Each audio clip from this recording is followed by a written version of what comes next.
Hello Sumate, you're welcome to another tutorial.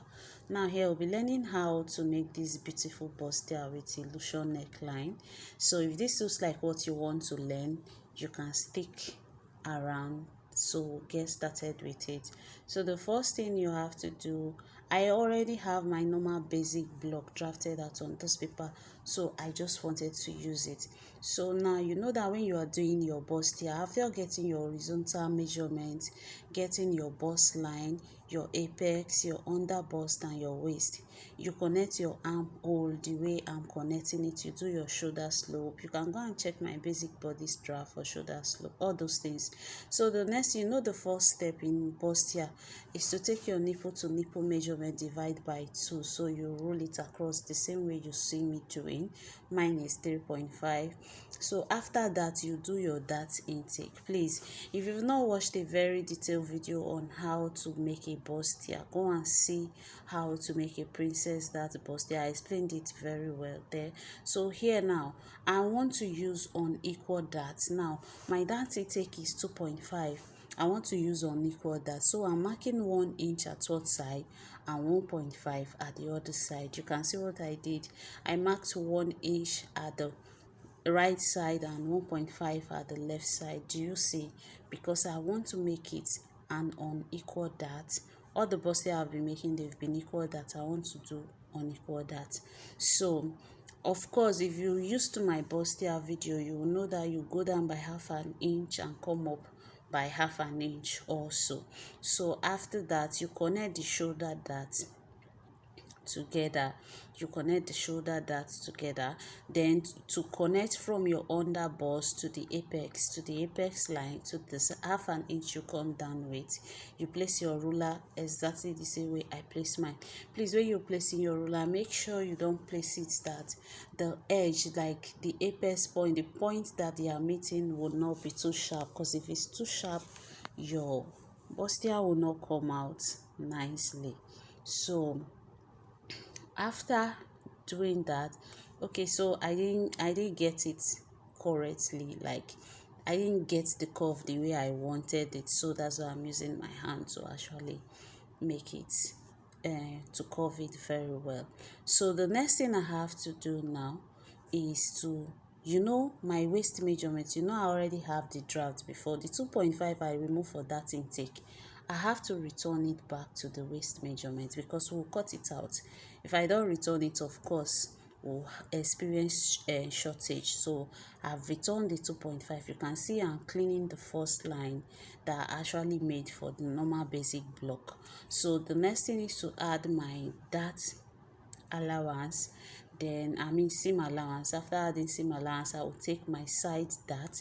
From the apex line, you come down by 1 inch, you go up by 1 inch and connect to the quarter of an inch you went in with at the apex line. So now after that, I wanted to just connect a straight line to it, but I decided to let's just crease the side that we can always crease it. Now don't forget that we already removed 2 inches to take the side that we have to return the 2 inches so that we'll not experience any form of shortage. Please go and watch my princess dart bustier video or my shoulder dart bustier video for you to understand this thing very well. So now this dart we've taken now from the shoulder part, we are returning it to the armhole because we are cutting it away. Now if we don't return it, we'll experience shortage. Remember, we used 2 inches, so you mark the 2 inches there and place your ruler the same way I place mine to curve a new armhole line. So it means the first armhole line will not count anymore. Even the shoulder slope will not count anymore. We'll get a new shoulder slope. Then after that, the next thing you have to do is to cut. So in the process of cutting the side, I realized that I have not creased to balance the side before, so I can't just cut it out. If I cut it out, it will not come out well in the material. So the next thing I have to do now is to try to crease the side that you can see the way I'm folding it. If you don't want to fold it like this, you can actually use your scissors, slash that part open and place it on top. That one is much easier. If you watch my other bustier video, you will see how I normally do it. So I was just trying to tape it down because I already started cutting it, which I'm not supposed to do because I need to get a straight line by the time I'm done.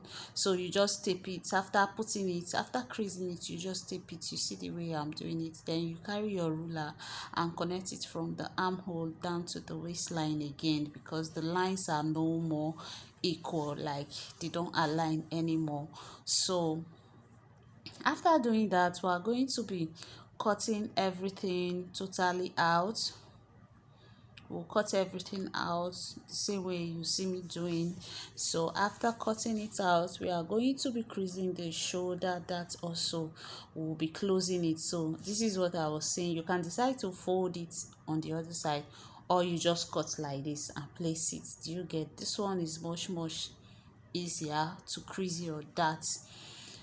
So now we have to close this upper dart because we have to make the neckline and the yoke out of the pattern. So I'm just using my tape to tape it down to make sure that it doesn't disturb when I'm trying to get my yoke done. So the next thing is to get the neck width and the neck depth how I want it. 3.5, I'm using 3.5 stroke 3. 3.5 for the neck width, 3 inches for the neck depth. If you find this video helpful, please give it a thumbs up. Don't forget to subscribe and like. So now the next thing is to do my shoulder slope. We all know how to do shoulder slope, or you go and check my basic body pattern draft. So after doing that, the next thing we have to do now is to get the yoke. So now I'm cutting the neckline away. That will serve as my neckline. Now the next thing we have to do is to get the yoke. Remember, we are doing a deep illusion neckline bustier. So you can decide how many inches you want to come up with from your chest line. I'm using 2 inches because I really want it covered very well. That's how I feel comfortable. So now the deepness, I don't want it to go too deep, so I'm just going to leave it at the apex line. You can see where it is resting on the second line. That's the apex line. That's just how I want it.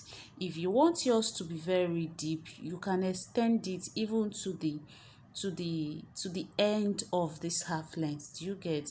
There are illusion neckline like that. So you see how I'm connecting mine is because that's how I want it.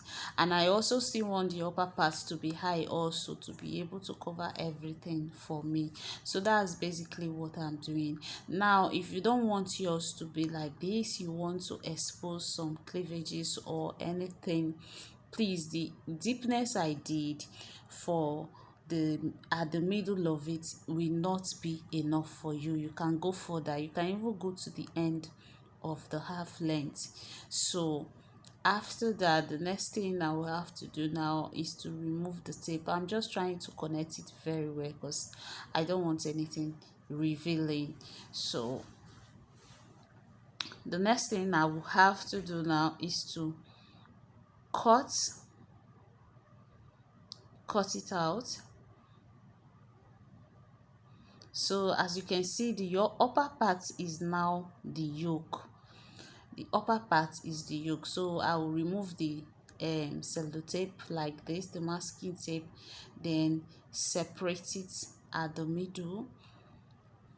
Then after separating it, I will remove the excess dart from it.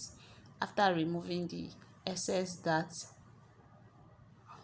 you can see these other darts that are cutting away from it too. So this is what it looks like. Now you can see where I'm writing on, you are adding half inches in all of those places because you know you will join the yoke to the down part, you will join the both sides to the center front of the bustier. Do you get? So you add your, when you're cutting all your material, add your 1/2 inch round the same way you see me marking it on the paper. Now, and even in the yoke, the lower part of the yoke, we are also adding 1/2 inch, because at the end of the day, that's what we will use to turn the lower part of the dress. So this is the back pattern, and the back pattern is nothing serious. It's also going to have a yoke at the back, so I make sure I use the same width I used for the front so that they can be equal at least. So now I want to do a V neck for the dress.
You can see how I'm placing the net on it. You can see what I'm doing with the net. So that's exactly, I'm just holding the net at the center of the main fabric itself, just to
then I'll just place it on top and run my stitches through it. Now the first stitch I run, you don't have to do that, so but it is easier for me to do it that way, like to first hold the net down to the main fabric first.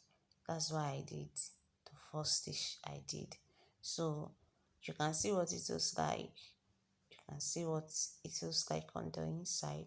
So you just use the lining on top and run your stitch. You run the second stitch before turning it.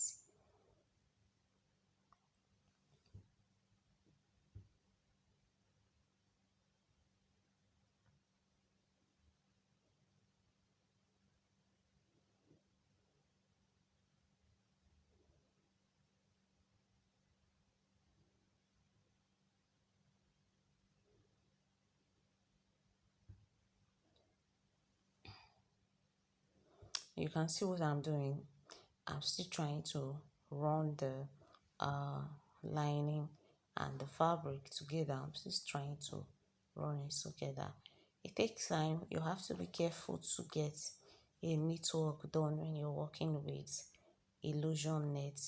So you can I'm trying to arrange the illusion net on the inside to make sure that it is smooth, so that I will not have any squeeze parts by the time I finish sewing. So that's what I'm trying to do. I'm arranging it as I'm sewing it so that it will not give me any uh, excess at any part of the illusion. So you just run it across the way I'm doing it.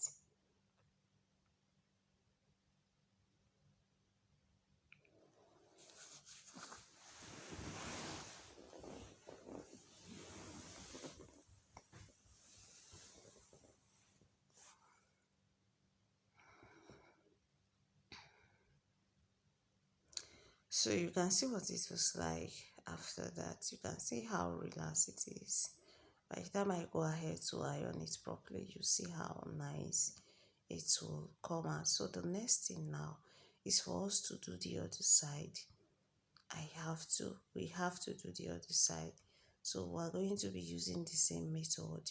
So you can decide to turn your fabric to the other side. Can you see what it looks like? So you can decide to actually just press it the way I did on the other side. You can press it first, or you can just sew it with the material at the same time. But you see, I'm using the same method. I'm pressing it first, and when I'm pressing it, I use a very tiny line to join them together, so that when I want to run my other stitch, like use the lining to turn both the illusion net and the main fabric, I will still have space for me to do those ones on. So I use a very tiny line to join them. You can see the lines, if you can see the lines properly. So the next thing now, after pressing it, the same you press the other side, to just use the lining to turn it exactly the same way we did for the other side of it.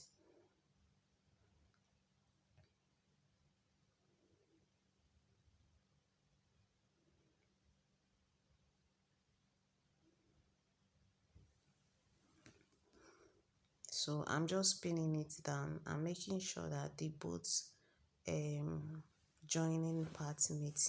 So I've done that. See, you can see what it looks like. This is exactly what it looks like. You can see how nice it is, but I've not ironed it. So the next thing now is for us to use our illusion net to turn the other side. So this is the illusion net. I use it to turn on the other side. So you place it the same way we're placing the other one now. That's how you exactly the same way you place it. You place it, then put your lining, use your lining. You are placing, remember that you are placing the illusion net in between the lining and the main fabric. So you just place your lining like this, then you run a straight stitch.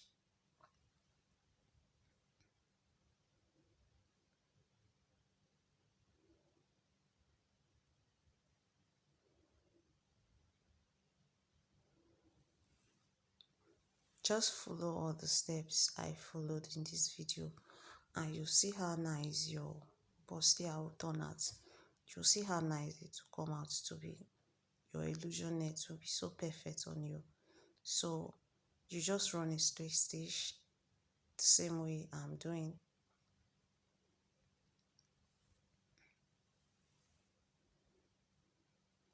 Then you go on the other side and you also run a straight stitch. Please don't forget to like, comment and subscribe. This is all you need to do. After using the illusion net to turn it, use your lining to turn your main fabric. Turn it to the other side. If it's a gown you're making, like here I'm making a dress, that's why I'm showing us this with just the half length of the dress I'm making. If it's a gown you're making, you can actually just um after turning the illusion net, using the lining, turn the main fabric and everything, you just go ahead and join it to the skirt part of whatsoever you're working on, and you're done. So you can see the front pattern I showed you. That's the final result for the front pattern. Then for the back pattern, you can see the first part that we've made. That's how the back pattern is. So